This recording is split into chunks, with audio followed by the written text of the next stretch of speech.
Imagina esta cuerda y piensa que es una cuerda que es infinita.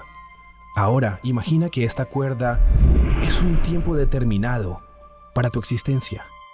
Existirías para siempre. Pero, ¿ves esta parte roja? Es la que representaría tu tiempo aquí en la tierra. Tienes unos cortos años aquí en la tierra y luego pasas la eternidad en alguna otra parte. Y lo que a mí me asombra es que todos ustedes solo piensan en esa parte roja. Es lo único en lo que piensan. Ustedes dicen, oye, no puedo esperar todo ese tiempo. Voy a trabajar muy duro y voy a economizar, ahorrar y guardar bastante dinero para poder disfrutar esta parte aquí. Están obsesionados con eso y piensan, ¿podré viajar? ¿Podré comer bien? ¿Podré llegar a hacer esto durante esta parte? ¿Estás bromeando? ¿Y qué hay de esto? Y todo lo demás. Es una locura, porque la Biblia enseña que lo que yo haga durante esta pequeña parte roja determina mi existencia por millones y millones y millones de años. Por siempre. Entonces, ¿por qué permanecería en esta pequeña parte roja, tratando de vivir lo más cómodo posible y disfrutando lo que más pueda? Pablo dice, mira, yo voy a vivir mi vida para esta misión. Voy a vivir mi vida, a invertir mi vida para ese momento en el que cruce la meta. Así que voy a olvidarme de todas esas cosas que puedo disfrutar. No me voy a distraer. Voy a ser como un corredor enfocado en el momento en que esté frente a Dios. Porque cuando esté frente a Él, ya no voy a volver a tener esta oportunidad. Vivimos una sola vez aquí en la tierra y puede terminar en cualquier segundo para cualquiera de nosotros. Y después viene la eternidad. Y hay gente que observa algunas de mis decisiones y dicen, tú eres tan estúpido, como si eso realmente afectara esto para algo. No, el estúpido eres tú, porque eso va a afectar todo esto. En serio, te lo digo en serio. Yo veo la manera como la gente está viviendo y me digo, wow, eso es de locos. Ustedes están tan locos. ¿Ustedes van a hacer eso ahora? ¿Van a disfrutar el ahora sin ni siquiera saber si tendrán un mañana? ¿Y tú crees que eso es ser inteligente y que yo soy tonto?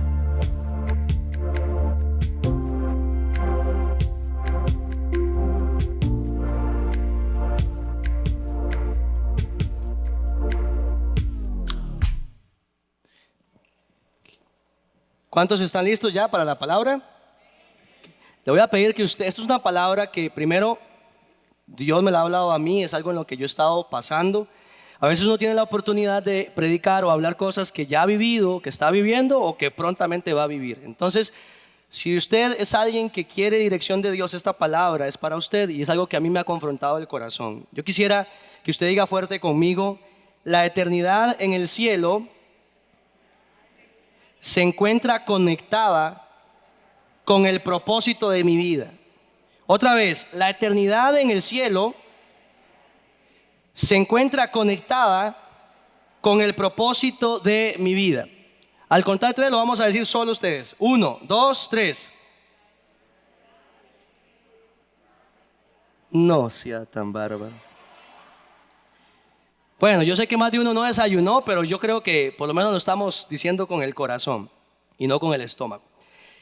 La eternidad en el cielo está ligada con mi propósito de vida. Y les preguntaba al inicio, ¿cuántos de nosotros pensamos en la eternidad?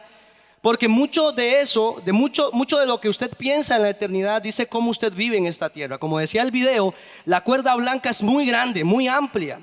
Y según las escrituras, Jesús nos está preparando en este mismo instante un lugar, una morada en los cielos para pasar una eternidad con Él si tenemos a Cristo en nuestro corazón. Es algo esperanzador y algo prometedor.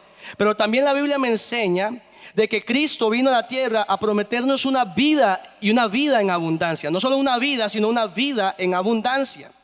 Entonces, basta solo ver a una persona en sus decisiones, en sus acciones, en cómo hablan, cómo se comporta, cómo ora, cómo trabaja para saber si entiende su eternidad.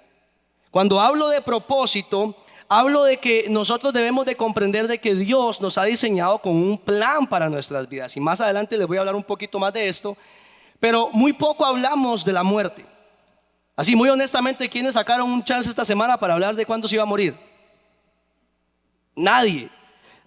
Yo pienso mucho en esto. Mi esposa trabaja con temas de siniestros, con temas de funerales y demás. Y a veces le entran llamadas, la gente llorando. Y pareciera que no nos preparamos para eso. Y hasta el último momento preparamos el ataúd, el nicho, el lugar. Pero nacimos para morir. Esto es una verdad. Nacemos, y nos lo dicen en la escuela. Nacemos crecemos, nos reproducimos, ¿verdad? ¿Es así? Mi profesora está decepcionada. Nacemos, crecemos, nos reproducimos y morimos. La muerte es una compañera de todos nosotros. Es solo un paso y usted y yo solo somos un paréntesis de la eternidad acá en la tierra.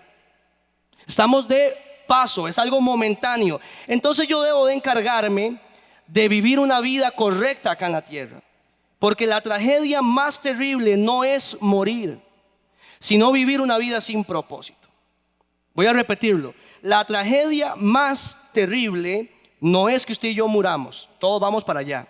Algunos van a ser un poquito más finos, no sé, ¿cómo se llama? En un nicho o en tierra, no lo sabemos, o en cenizas. Pero de que vamos para allá, vamos para allá. Pero vivir una vida sin propósito es lo más terrible que usted y yo podemos vivir. Que usted no tenga una razón, una pasión por la cual levantarse todas las mañanas, por la cual darle un beso a sus hijos cuando se va para el trabajo, con la cual ir a su trabajo y ser un jefe. Si usted no tiene una razón para existir, su vida se vuelve gris. Y es de esto precisamente lo que yo quiero hablarles. Y cuando le pongo el nombre de sinergia, tiene que ver con el significado de sinergia, es cooperación. Y tiene que ver con el trabajo en conjunto. Esto es como cuando usted llega a un trabajo y usted hace match o hace sintonía o usted se siente muy cómodo con una persona y puede trabajar con esa persona aún a ojos cerrados. Usted logra esa armonía con esa persona, ¿correcto? O con su pareja, o con su profesor, o con su jefe. Y usted logra trabajar en conjunto con esa persona. Cuando hablamos de sinergia, Dios me hablaba del corazón de que muchas veces cuando Dios nos revela su propósito, su plan, tendemos a más bien huir de ese propósito. ¿Okay? Tendemos a evadir esa responsabilidad y Dios espera de nosotros que podamos vivir una vida coordinada y en sintonía con nuestro propósito de vida. De ahí es que busquemos reconciliarnos con ese llamado de Dios que está ligado con nosotros en la eternidad. Y quiero que leamos Eclesiastés capítulo 3 en el versículo 11. Vamos a leer varios versículos. Igual van a aparecer en pantalla.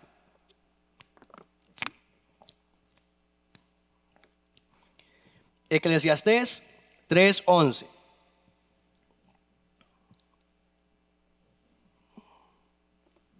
Dice así: todo lo hizo hermoso en su ¿qué? Voy a hacer varias preguntas y le voy a pedir que lo repita después de mí. Así que porfa ayúdenme, que se escuche, que nos escuchen hasta el cielo. Todo es hermoso en su... Eso, así, muy bien. ¿Y ha puesto qué? Eternidad en el corazón de ¿quiénes? Diga conmigo, en el corazón mío. Todo lo que yo vivo en esta tierra tiene un tiempo. Hay un tiempo para vivir, un tiempo para morir, un tiempo para amar, un tiempo para dejar de amar, un tiempo para perdonar. Todo ese capítulo habla de esa parte. Pero cuando yo experimento un tiempo de Dios, primero es hermoso y segundo hay eternidad en eso. Yo busco eternidad porque en mi corazón fue sembrado eso. Usted y yo no vivimos o no algunos sí, pero en nuestro corazón está diseñado de tal forma que no vivamos esperando que todo termine, sino que más bien sea un vínculo con la eternidad. No sé si me estoy dando a entender. Yo busco conectar con la eternidad. Hay algo en lo que yo estoy viviendo que es hermoso y que tiene eternidad, sin que alcance el hombre a entender la obra que ha hecho Dios desde el principio hasta el final. Y quiero que leamos Colosenses 1:16. Estoy haciendo una introducción de lo que quiero hablarles. Eclesiastés 1:16 dice: por medio de él, de Jesús, Dios creó todo lo que hay en el cielo y en la tierra, lo que puede verse y lo que no se puede ver, y también los espíritus poderosos que tienen dominio y autoridad. En pocas palabras, Dios creó todo por medio de ¿quién? De Cristo y para Cristo. Ojo lo que la Biblia me está enseñando acá. Todo lo que está creado en la tierra, todo lo que logramos ver y lo que no logramos ver, en el plan de Dios fue creado por medio de Cristo y para Cristo. Así que la persona que usted tiene a su lado y usted mismo fue creado solo para Él y por Él. ¿Ok? Todo tiene un plan. Si yo uso mi zapato, es para ponérmelo en mis pies, ¿cierto? Si yo lo ando en la cabeza va a ser algo extraño, no fue diseñado para eso. Cuando usted y yo estamos fuera del plan de Dios, es algo que incomoda, es algo que no es bien visto, ¿sí? Porque la Biblia me enseña, y es por eso que yo quiero hoy hablarles de algunas claves para poder vivir en sinergia o en coordinación con nuestro propósito. Quiero que vayamos a Primera de Samuel y ahí vamos a quedarnos en esta historia, porque el primer punto que quiero tocar es que Dios es un Dios de propósito. Ya lo leímos en Colosenses, todo lo que existe fue creado para Él y por medio de Él. Si usted vive una vida sin hacer el plan o el propósito de Dios, usted está fuera de su voluntad. De ahí la importancia que usted entienda por qué usted está sentado en esta silla y por qué Dios lo salvó y por qué Dios le ha dado su Espíritu Santo, por qué Dios le llama y por qué Dios lo incomoda siempre. De ahí la importancia en que usted pueda caminar en ese propósito. Ahora, para predicar esto inclusive para mí es incómodo, porque mientras yo hablo yo no le puedo decir a usted cuál es el plan de Dios para su vida. Eso está fuera de mi alcance. Por eso es que los oídos tienen que estar muy agudizados. Yo ahí voy poco a poco y hay cosas que a veces lucho y batallo con Dios y hay veces que Dios me va a arrinconar para poder vivir en coordinación con eso, porque cuando yo logro vivir en mi propósito hay paz en mi vida, hay cero estrés. Porque hay un enfoque, estoy enfocado en algo, no me pierdo la vista, no pierdo de vista lo que Dios me dijo que hiciera. Ya sea que sea ser presidente de una nación o ser el padre de una familia que eduque bien a sus hijos, que sean los próximos, que vayan a cambiar una sociedad. No sea lo que Dios te llamó, pero tienes que ser responsable con eso. Ay, ay, ay. Primera de Samuel 10, todo este capítulo me habla de una historia en donde Israel pide a Dios un rey, porque empieza a ver las demás naciones que tienen reyes. Y entonces empiezan a comparar y le dicen, bueno, si las demás naciones tienen reyes, yo quiero, o Israel quiere tener un rey, un hombre que nos gobierne. Y entonces a Dios le molesta, pero les cumple el capricho y les da un hombre llamado Saúl. ¿Ok? Y la Biblia lo que dice de este hombre Saúl es que era un hombre que era diferente a todos los demás hombres. Era un hombre alto que sobrepasaba de los hombros a todos los demás hombres. Algo así como yo, ¿verdad? Guapo, ¿verdad? ¿Por qué se ríe, hermanos? Dios los bendiga, ¿verdad? Y él dice, es un hombre alto que sobrepasa en hermosura, en altura. Pero también me habla de que Saúl no quería tener esa responsabilidad. Saúl, cuando es llamado por Dios, tenía 30 años de edad y logró gobernar sobre Israel por 42 años. Imagínense, gobernar la nación de Dios. No era cualquier nación, era la nación bendecida por Dios. La responsabilidad de Dios para Saúl en este momento era muy grande. Y en el versículo 1 dice, tomando entonces Samuel era el profeta que había sido asignado por Dios para Israel, para ungir a Saúl, dice que toma una redoma de aceite y lo derramó sobre la cabeza de Saúl y lo besó y le dijo, ¿no te ha ungido Jehová por príncipe sobre Israel? ¿Cuántos aquí han visto la película de Spider-Man? Bueno, hay una, dos, tres, varias manillas. Hay una parte en donde a Peter, el hombre araña, le dicen esta frase: un gran poder, conlleva una gran, así es, un gran poder conlleva una gran responsabilidad. Poder o propósito es igual a responsabilidad. De ahí porque mucha gente le huye al propósito. Vivimos en una generación que le huye a la responsabilidad, que le huye a tomarse en serio los compromisos con Dios, los votos con Dios, el pacto con Dios. Si usted y yo tenemos fecha de caducidad, de vencimiento en nuestro amor por Dios, usted no ha entendido la cruz. Si usted es alguien que no se ve de viejo, o yo no me veo de viejo, educando a mis hijos, a mis nietos en el camino de Dios, yo no he entendido la cruz. Porque esto es una responsabilidad. Por eso el pueblo de Israel, Dios les decía, es necesario que ustedes levanten una piedra en el camino, y si sus hijos le preguntan qué significa esa piedra, recuerden en que Dios nos sacó por acá y nos hizo pasar en seco por el mar. Era una forma de enseñarles, era una responsabilidad que Dios les estaba dando. Saúl no solo estaba siendo llamado a ser rey, sino que le estaban confiando una responsabilidad. Porque cada vez que Dios le delega poder a una persona, le forma el carácter con anticipación. Es posible que las dificultades que usted y yo estemos viviendo actualmente sean solo la antesala al propósito de mi vida. Yo sé que hay mucha gente acá que usted dice, es que cómo Dios me va a usar, cómo Dios, yo creo que Dios está desentendido de mí o Dios no me escucha porque lo que yo estoy pasando es muy difícil.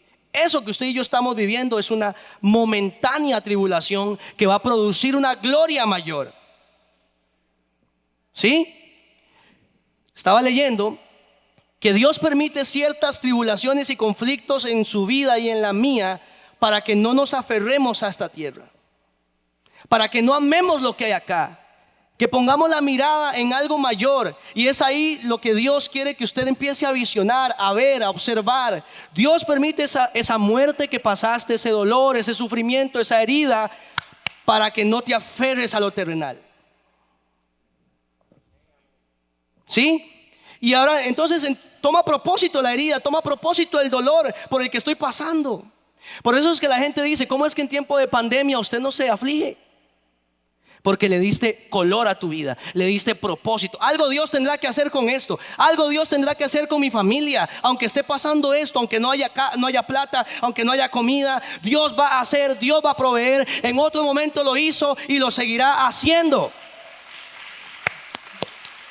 Porque Dios es un Dios de propósitos.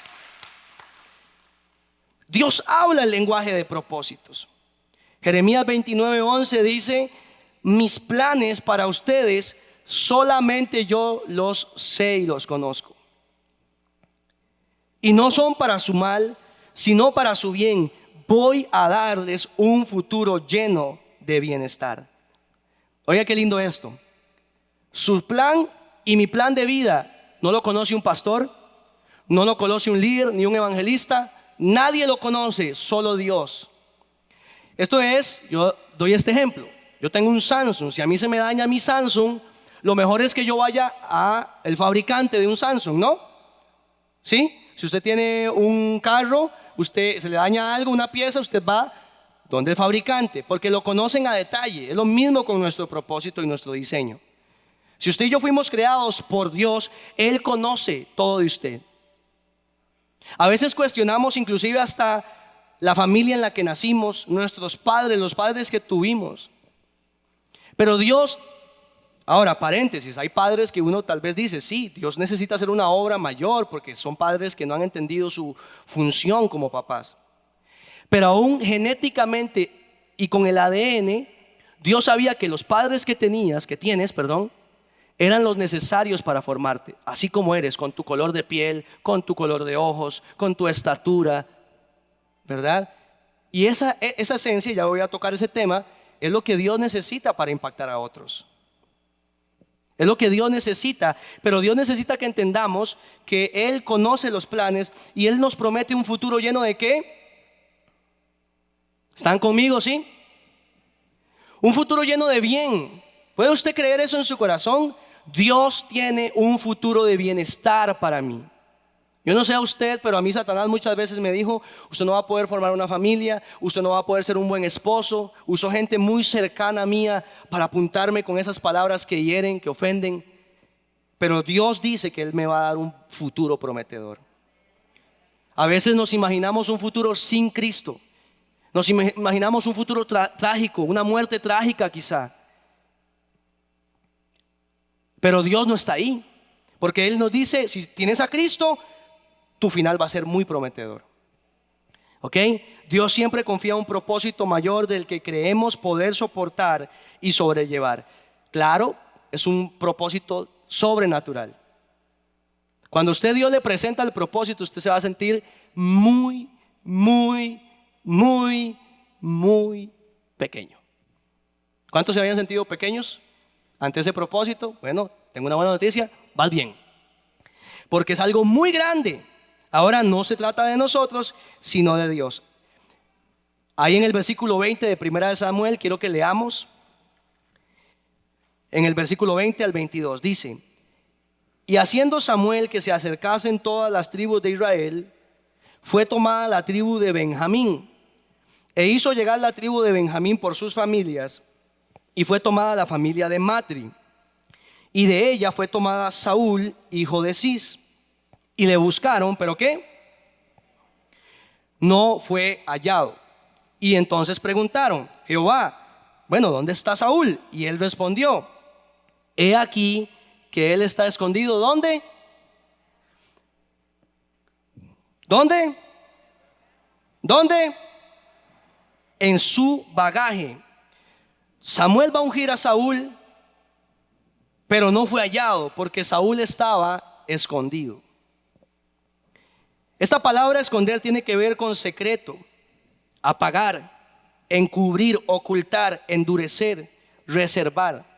Y en Lucas 11:33 dice que Dios no enciende una luz para apagarla. Yo no sé si a usted esto le suena familiar, pero yo muchas veces me he escondido en mi bagaje, en mis maletas. Las maletas pueden ser las excusas que usted ha levantado delante de Dios para huir de su propósito. Y esta es una mañana donde Dios quiere confrontar tu corazón, porque Él te está llamando a algo muy grande. Usted no puede hacer lo que me toca a mí hacer, ni yo puedo hacer lo que a usted le toca hacer. El día que estemos ante Dios, Él nos va a pedir cuenta de lo que te tocaba hacer y no lo hiciste, de lo que me tocaba a mí hacer y no lo hice, de los dones que me dio, los talentos que me dio y por temor me escondí. Esta parte me quiebra el corazón porque yo me he escondido en mi equipaje. ¿Cuáles son esas excusas que has puesto delante de Dios? ¿Tu edad? ¿Tu preparación? ¿Tu lugar donde vives? ¿Tu familia?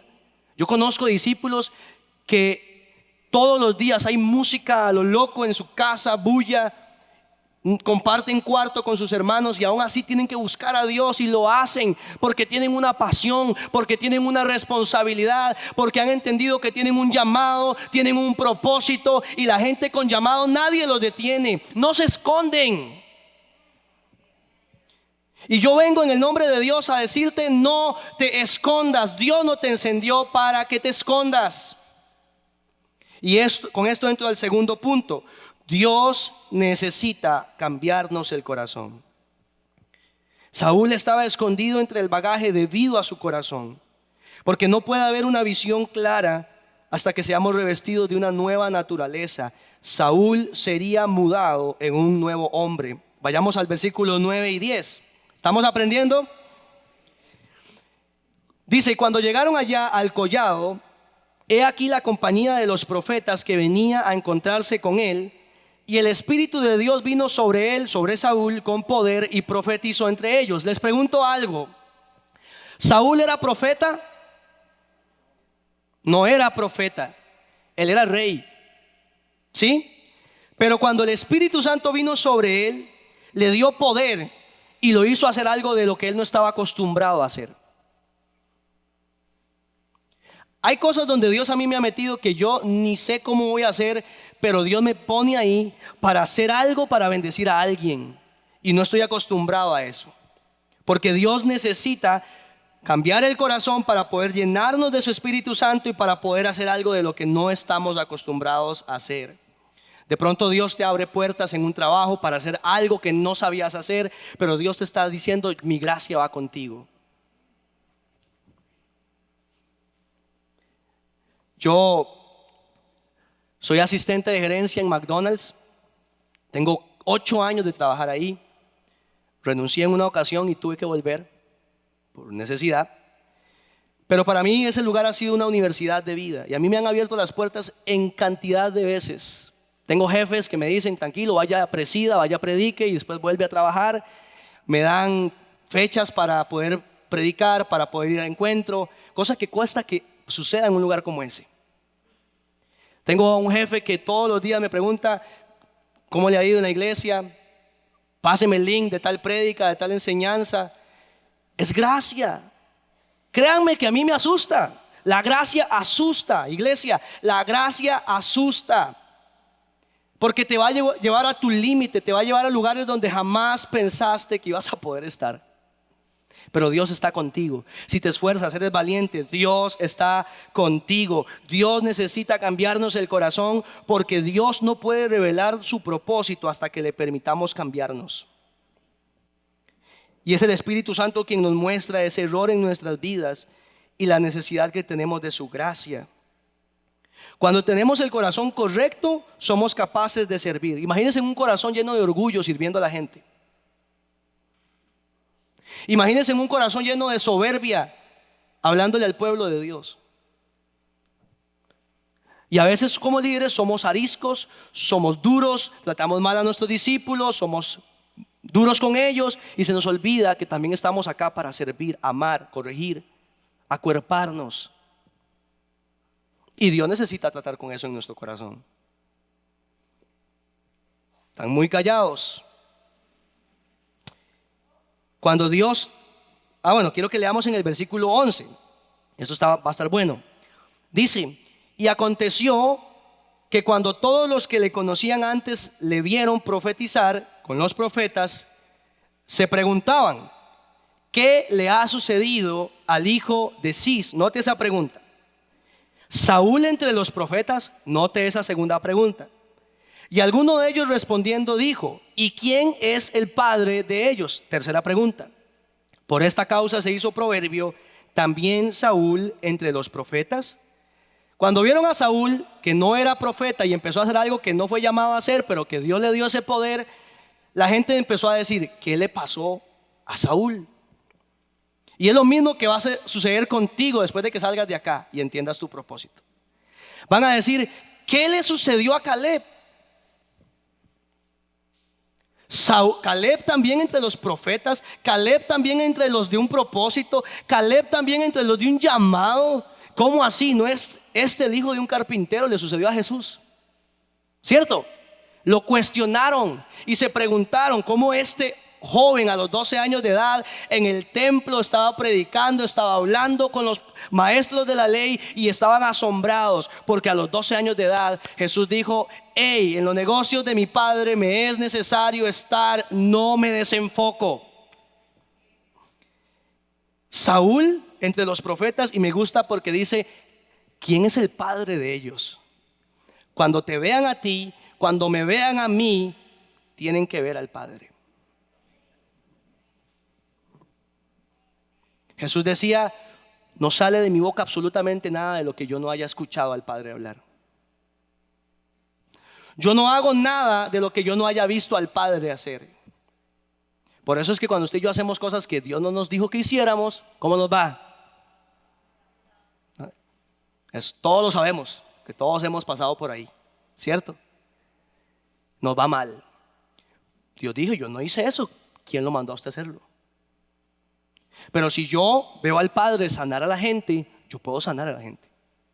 Si yo veo al Padre bendecir a mis hermanos, yo puedo hacerlo. No nos vayamos muy lejos. Propósito tiene que ver con bendecir a alguien. Y verdad lo digo con el corazón, porque yo también he cometido este error. A veces salimos de acá y ni siquiera sabemos quién es la persona que está a su lado. Y queremos ir a África a salvar a los chiquitos que no tienen que comer. Pero acá hay mucho que hacer. Yo no sé si a usted le cansa que la gente hable mal de pavas. A mí me cansa.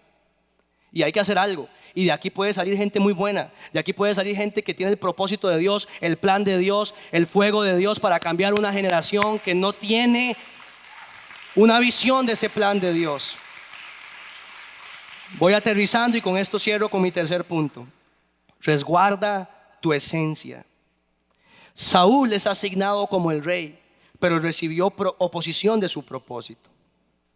Algunos le aceptaron, pero otros le rechazaron. Sin embargo, su llamado iba más allá de los límites de la aprobación humana. Quiero que leamos en el versículo 27. Pero algunos perversos dijeron: ¿cómo nos ha de salvar este? Hablando de Saúl. ¿Cómo eran ellos? Perversos. Y le tuvieron en poco y no le trajeron presente, aun cuando él era el rey. Pero dice que él, ¿qué hizo? Disimuló. Hay otra versión que dice: él los ignoró. Cuando yo tengo una esencia, yo tengo que hacer sinergia con esa esencia de mi vida. Yo lo he dicho en varios cultos anteriores. Hay gente que cuando me ve subirme puede decir: qué pereza, va a predicar Caleb. Cuando se sube otro y dice: qué pereza, va a predicar el otro. Usted tiene dónde escoger. Ahora, no es correcto. Palabra es palabra y Dios va a usar cualquier vaso y cualquier burro. Espero no ser yo ese burro, ¿verdad? Pero mi forma de predicar, mi forma de ser, y yo he cometido muchos errores. Yo me he comparado con otros y he intentado predicar como otros, y eso es frustrante, porque no es mi esencia, ese no soy yo. A mí usted me apaga las luces un ratico, me pone música y yo empiezo como loco a ministrar, porque eso es lo que a mí me gusta hacer y lo que yo sé que Dios me llamó a hacer. Hace unos años tuve la oportunidad en un pre-12 de hablarle a unos líderes, y cuando estaba ministrando el Señor me dijo: hay alguien que quiere quitarse la vida. Y yo pensé que eso era una voz que venía dentro de mi corazón. Yo decía: qué loquera me viene a la mente, ¿qué estoy haciendo? Y yo intenté ignorar. Y de pronto volví a venir el pensamiento: hay alguien que quiere matarse, hay alguien que quiere quitarse la vida. Hasta que ya no pude más y tuve que decirlo. Lo dije. Nadie se me acercó a decirme: no, fui yo. Nadie. Pregúntenme cómo salí yo de esa reunión. Yo dije: ¿qué se me está ocurriendo? La verdad que verdad estoy loco ya, ¿verdad? 2 meses después, un pre-12, un líder de ese tiempo, se me acercó y me dijo: Caleb, yo no le dije nada a usted, pero esa tarde que usted dijo eso, esa persona era yo. Yo quería quitarme la vida. Y yo entendí la responsabilidad que tenía de cuando Dios me hablaba. Tal vez Dios, si yo me hubiese quedado callado, Dios hubiese levantado a otra persona, o tal vez no lo sabemos. Pero tal vez el final de esa persona hubiese sido otro. ¿A qué voy con esto? A veces he salido frustrado porque creo que Dios no me está usando, Dios no está haciendo algo a través de mi vida. Y cuando me siento más frustrado, cuando siento que no logré llegar a nadie, siempre hay alguien que dice: Caleb, ¿cómo me bendijo esa palabra? Y tal vez yo vine para unos cuantos en esta mañana a predicarle a los que nos ven en casa. Tal vez a unos cuantos, tal vez usted hoy no necesita esta palabra, pero hay gente acá que venía sin propósito.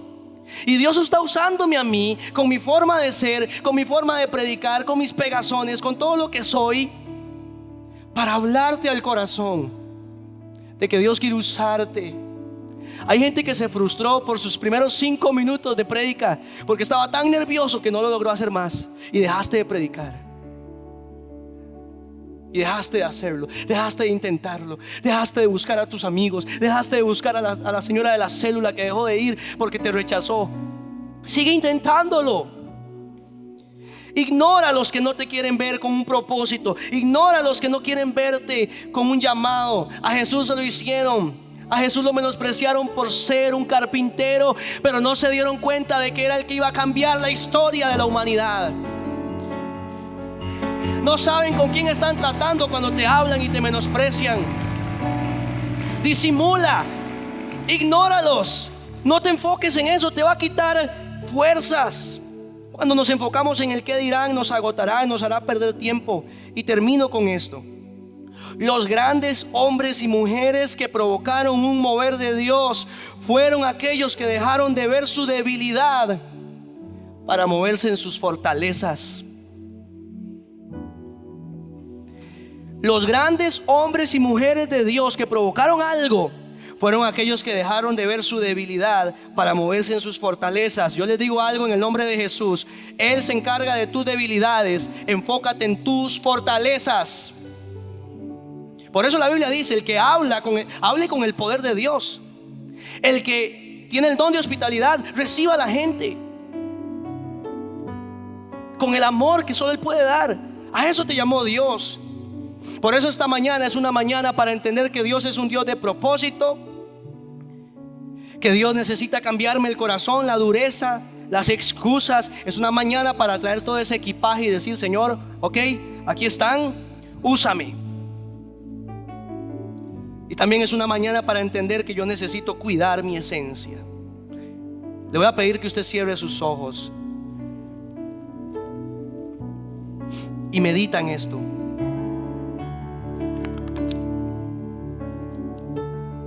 Quiero dirigirme a las personas que en este momento vienen por primera vez o se habían alejado de Dios y se están reconciliando.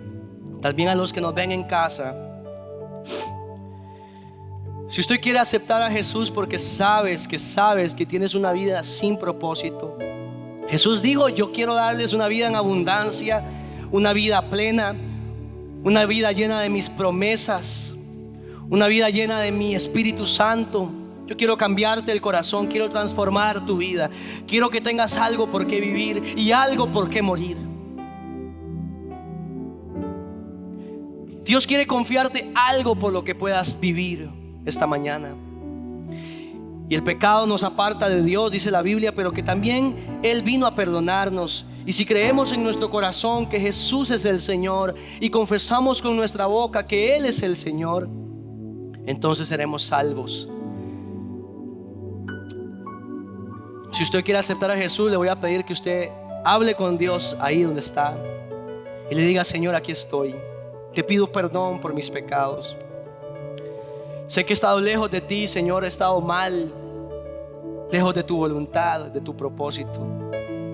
Esta mañana yo entiendo que me amas y quieres darme un lugar en tu casa, en tu corazón, en la eternidad. Si hoy yo muriera, Señor, quiero irme contigo.